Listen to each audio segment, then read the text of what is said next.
Hi y'all, I'm Allison. Welcome to part 3 of my little Christina Lauren mini marathon. Today we'll be talking about the book Hazel and Josh's Guide to Not Dating. If you missed the first parts, I'll put a little card up here.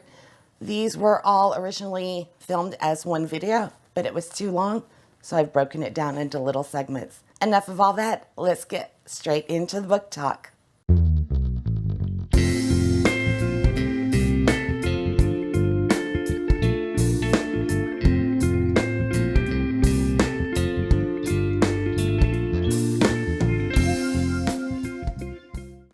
Josh and Hazel's Guide to Not Dating.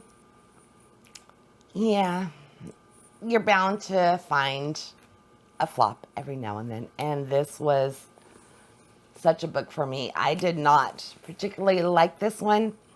And that's for a lot of the same reasons that I said in favorite half night stand. This one, we have Hazel Bradford and Josh, obviously. So Hazel is not like other girls. You know, she's out there. She dances to the beat of her own drummer. And so she's kind of quirky, over-the-top character, which can be fun if they're done well. She has an uncanny knack for saying the wrong thing at the wrong time. Her attitude is if people don't like her, they don't get her, then that's their loss. Yay for Hazel. Good, healthy attitude to have. So then we have her best friend, Josh. They met in college. They've been best friends for like 10 years. Josh is more restrained. He's kind of a mellow personality. And says at first that he doesn't really see Hazel as a peer, as more a spectacle. He's kind of like, it's a train wreck that he just can't help himself but watching. And the two end up building a great friendship over the course of 10 years. So at the beginning of the book, he is going through a devastating breakup, or he has gone through a breakup, and Hazel and Josh decide that they are going to set each other up on blind dates to see if maybe the one is out there for each of them. I had such high hopes for this because the focus of the book is these terrible blind dates that they go on. These dates go as wrong as they can, and they are typically double blind dates.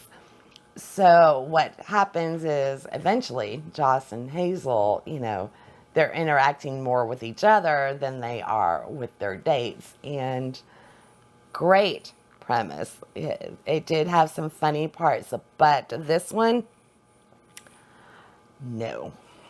I didn't really vibe with Hazel's personality at the beginning. In her defense, I had just finished reading the bind-up of the first Stephanie Plum books. You want to talk about a quirky, bumbling, adorable, funny character? Stephanie Plum nails it on the head. So, reading Hazel, and she just did not compare to Stephanie, to where I didn't enjoy Hazel's character as much.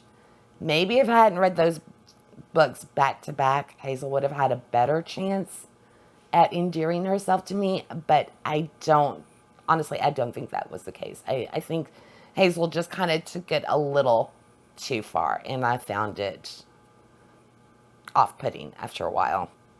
I love the disastrous blind dates, but I really had a hard time with the crass language. There's a lot of crass language in this one, and this is kind of like the prime example. I think it took away from the book. I don't think it was necessary. A little bit here and there is fine, prove your point or whatnot, or a character that does it, but when it's just constantly throughout, no, it's just not for me.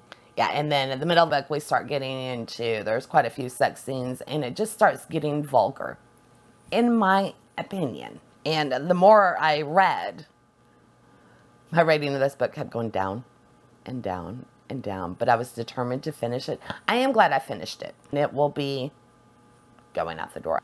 So, no, not every book can be a winner, and this one for me was not. Somebody else may completely enjoy this. This just may be my personal taste coming through, but this is pretty much all the things I don't like wrapped up in one. So, no, Hazel and Josh, you weren't for me. I wish you all the best, but next, please. There we go. You can't win them all, right? It was bound to find one that just wasn't my cup of tea, and this was it. So I will be back tomorrow with, you guessed it, another Christina Lauren book. And this is their newest release, Something Wilder. I hope to see y'all then. Bye now.